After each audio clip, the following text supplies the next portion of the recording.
My home భుజ ఇప్పుడు ఇది ఒక అతిపెద్ద నివాస సముదాయం. అంటే భారీ భారీ స్థాయిలో బాగా లగ్జరీగా ఉండేవాళ్ళు ఉండే నివాస స్థలం ఇది. వజ్ర వ్యాపారులు, బంగారం వ్యాపారులు, సెలబ్రిటీలు, సినిమా పెద్దలు, టాలీవుడ్ ఇండస్ట్రీలో ఇలాంటి వాళ్ళందరూ అక్కడ ఉంటారు. అలాగే కమర్షియల్స్ కూడా ఉన్నాయి ఇందులో. కమర్షియల్ ఫ్లాట్స్ కూడా ఉన్నాయి. మై హోమ్ భుజ. కానీ ఈ మధ్య ఒక్కసారిగా ఈ మై హోమ్ భుజ మీద ఏదో ఒక ఆరోపణలు, ఏదో ఒక వివాదంలో ఈ పేరైతే ఎక్కువగా వినిపిస్తుంది.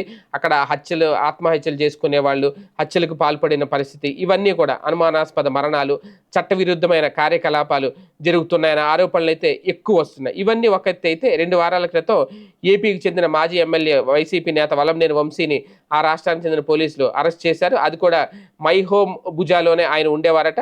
ఇప్పుడు తాజాగా కృష్ణ ఎవరు పోసాని కృష్ణమూర్తి ఎవరైతే ఉన్నారో ఆయన కూడా మై హోమ్ భుజాలోనే ఉంటున్నారు. ఆయన్ని అక్కడికెళ్ళి అరెస్ట్ చేశారు. ఒక రకంగా సోషల్ మీడియాలోను, వాట్సాప్ గ్రూపులు ఇప్పుడు ఏంటి మై హోమ్ భుజ ఇందులోనే ఉంటారు ఎలాంటి వాళ్ళందరూ అనే చర్చ అయితే తెర మీద తీసుకొచ్చారు. వాస్తవానికి ఒక రకంగా ఇక్కడ అనూహ్య విషాదాలు చోటు చేసుకుంటున్నాయి అనేది.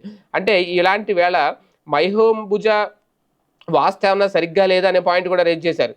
వేలాది కోట్ల రూపాయలతో నిర్మించిన వేలాది కోట్ల రూపాయలు నిర్మించిన ఈ భారీ భవన సదుపాయంలో కనీసం ఈ సరైన జాగ్రత్తలు తీసుకోలేదా వాస్తుకు సంబంధించి అనేది ప్రాథమిక ప్రశ్నగా చెప్తున్నారు. అయితే వరుసగా ఒకే పార్టీకి చెందిన 2 ప్రముఖులు అరెస్టుకు ఒకే భవనం కావడంతో ఈ వ్యాఖ్యలు చేస్తున్నారు. అంతేగాని వాస్తు దోషం లాంటి మాటల్ని పిచ్చలైట్ తీసుకోవాల్సి ఉంటుంది.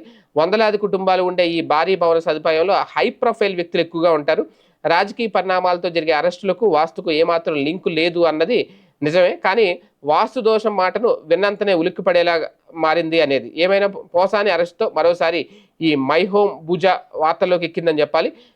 ఈ తాజా వాదనల పుణ్యమాని మై హోమ్ భుజాలో ఇంకెవరు వైసీపీ చెందిన వారు ఉన్నారన్న ఆసక్తికర చర్చ అయితే జరుగుతుంది. ఇంకెవరైనా ఉన్నారా అందులో వైసీపీకి సంబంధించిన వాళ్ళు? ఒకవేళ ఉంటే నెక్స్ట్ వాళ్ళేనా అనేది.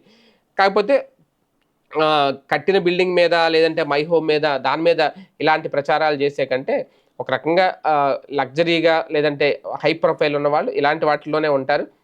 ఇప్పుడు వంశీ ఉన్నారు గన్నవరంలో ఇల్లు లేక వాళ్ళకి ఏంటంటే చాలామందికి రాజకీయ నాయకులకి ఇలాంటి వాళ్ళకి వాళ్ళ సొంత ఊర్లో ఉండే ఇళ్లతో పాటు హైదరాబాద్ లాంటి ప్రధాన సిటీలో ఇలాంటి చోట్ల ప్రశాంతంగా ఉండడానికి ఒక ఫ్లాట్ లాంటిది ఖచ్చితంగా ఉంటుంది.